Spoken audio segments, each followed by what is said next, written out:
सर्वांना जय ज्योती जय सावित्री. क्रांतीसूर्य ज्योतिबा फुले आणि क्रांतीज्योती सावित्रीबाई फुले यांना विनम्र अभिवादन करते. माननीय दशरथजी कुलधरण सर, सावित्री शक्तीपीठ पुणे महाराष्ट्र यांच्या अध्यक्षतेखाली उत्सव नवरात्रीचा जागर नवविचारांचा या उपक्रमाअंतर्गत मी सौ रेश्मा प्रशांत जोल्ले, सचिव सावित्री शक्तीपीठ माणिकवाडा, महानायिका सरोजिनी नायडू यांच्याबद्दल थोडक्यात माहिती सांगणार आहे. भारताला इंग्रजांच्या तावडीतून बाहेर काढण्यासाठी पुरुषांबरोबर क्रांतिकारी महिलांनी देखील हातभार लावला.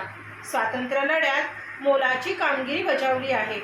त्या क्रांतिकारी महिलांमधील एक म्हणजे सरोजिनी नायडू.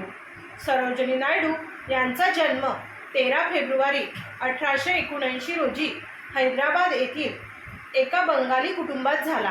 त्यांच्या वडिलांचे नाव अघोरनाथ चट्टोपाध्याय होते. ते एक डॉक्टर, वैज्ञानिक, शिक्षाशास्त्री व शिक्षक देखील होते.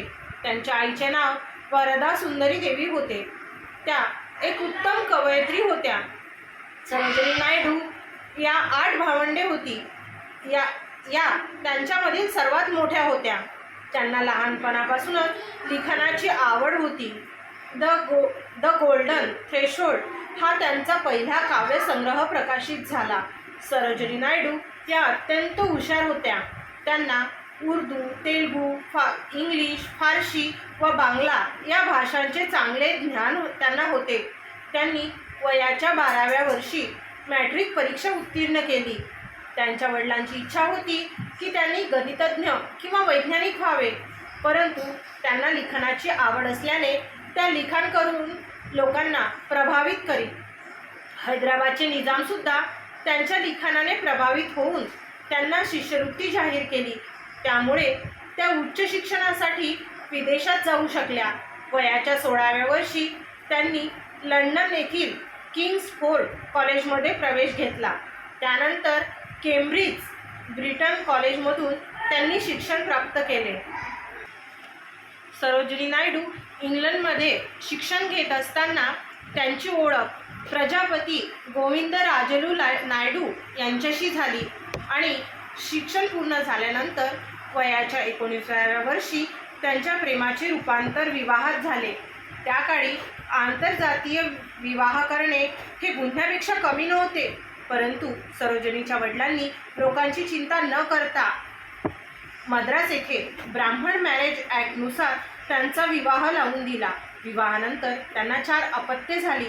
त्यानंतरही त्यांनी आपले लिखाण चालूच ठेवले. सरोजिनी नायडू यांची भेट स्वतंत्र सेनानी गोपाळकृष्ण गोखले यांच्याशी झाली आणि लिखाणाची ताकद स्वातंत्र्याच्या लढाईत वापरण्याचा सल्ला त्यांनी दिला. त्यानंतर त्या क्रांतिकारी लिखाण करू लागल्या आणि लोकांना प्रभावित करू लागल्या. 1905 मध्ये बंगालच्या विभाजनामुळे त्या फार व्यथित झाल्या होत्या. त्यानंतर त्यांनी राष्ट्रीय काँग्रेसमध्ये जाण्याचा निर्णय घेतला. संपूर्ण भारतभर भ्रमण करून लोकांमध्ये देशभक्तीची ज्योत पेटवली. 1918 मध्ये वुमन इंडियन असोसिएशनची स्थापना त्यांनी केली आणि 1925 मध्ये त्या इंडियन नॅशनल काँग्रेसच्या पहिल्या अध्यक्ष बनल्या आणि उत्तर प्रदेशच्या राज्यपाल म्हणून निवडून आलेल्या त्या पहिल्या महिला राज्यपाल होत्या. 1930 मध्ये महात्मा गांधींसोबत मिठाच्या सत्याग्रहात सहभागी झाल्या. महात्मा गांधी हे त्यांच्या काव्यरचनेने प्रभावित होऊन भारताची कोकिळा नाइटिंगेल ही पदवी त्यांना जाहीर केली. तसेच इंग्रजांनी सुद्धा कैसर-ए-हिंद ही पदवी देऊन त्यांचा सन्मान केला.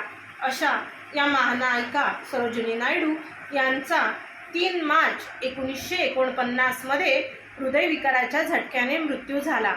त्यांनी आपले संपूर्ण जीवन देशासाठी समर्पित केले आणि सर्वांचे प्रेरणास्थान ठरल्या.